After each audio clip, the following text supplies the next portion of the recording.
Hydropower made its first major appearance in the 4th century BCE with the rise of the water wheel.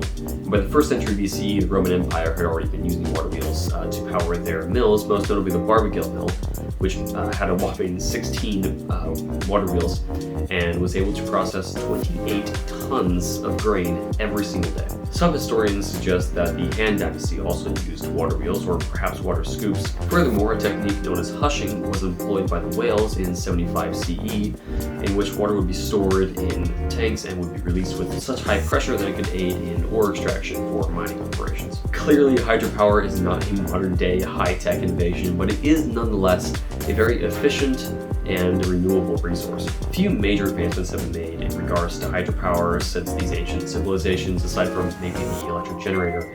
But that's mostly because this is just such a simple technology. But just because it's simple doesn't mean it's ideal. Is hydroelectric power a viable candidate for clean energy production, or does it deserve the bad rap that it often gets from environmentalists and ecologists? This is hydroelectric power. Enjoy the video.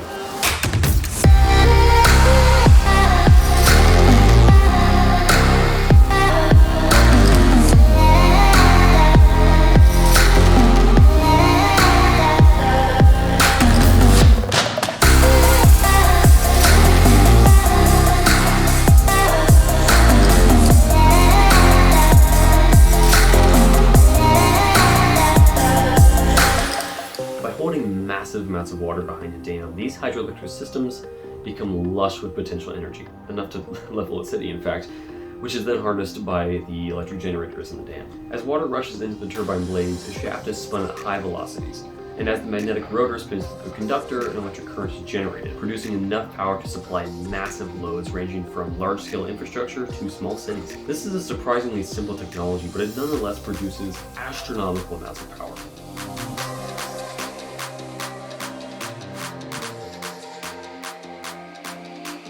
Unlike the concerns surrounding wind farms, the environmental impact of dams is far from negligible. Ecological monstrosities like dams can block aquatic migration, and the change in water flow can have devastating effects on habitat. Additionally, the reservoirs that cover up thousands of plants cause these plants to rot and decompose. And without the presence of oxygen, this produces massive amounts of methane and carbon dioxide, some of the most prevalent greenhouse gases. Hydroelectric plants have very high upfront capital costs, and the process of building foundations underwater is not only extremely difficult, but extremely expensive, and these plants are going to have to run for a long time before they're going to see any return on investment. To make things even more expensive, hydroelectric plants require a great deal of maintenance, far more than most renewable options, although it is still a good bit less than fossil fuel plants. A lot of waterways are often redirected towards dams in order to supply the maximum amount of potential energy for collection. But this can also result in water scarcity for some areas downriver, which understandably and as expected can result in a number of political conflicts as well. Of course, populations located below a dam are at a constant risk of floods, and although such significant disasters like this are really rare, they are not impossible, and they do happen.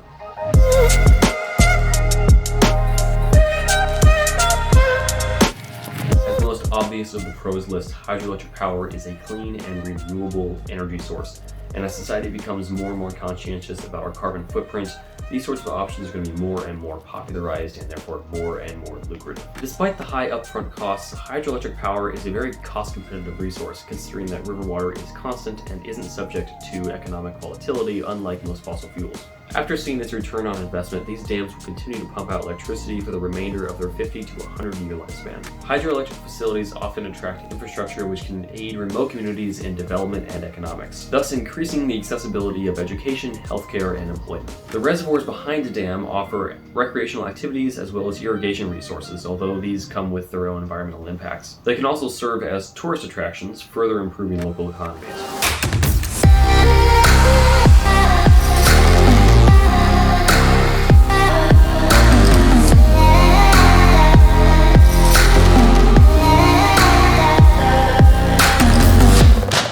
It is undeniable that hydroelectric plants are far more environmentally stable than traditional power plants. But when compared to other clean energy solutions, hydroelectric power simply doesn't stand up to its own shortcomings. The ecological, financial, safety, and practicality risks are far too high to make hydroelectric power a long-term solution to the world's energy crisis. Our effort and resources would be better spent optimizing other technologies like wind, solar, nuclear, and geothermal. Nevertheless, hydroelectric power is better than 66% of our world's energy supply, also known as fossil fuels, and is worth serious consideration. Perhaps it has a purpose as a short-term solution, but unless we see major advancements within the next decade, it's unlikely that hydroelectric power will ever amount to anything more than an insufficient response to a devastating climate. But with so much technological advancement happening all around us, it would be unfair to assume that this or any technology will not improve.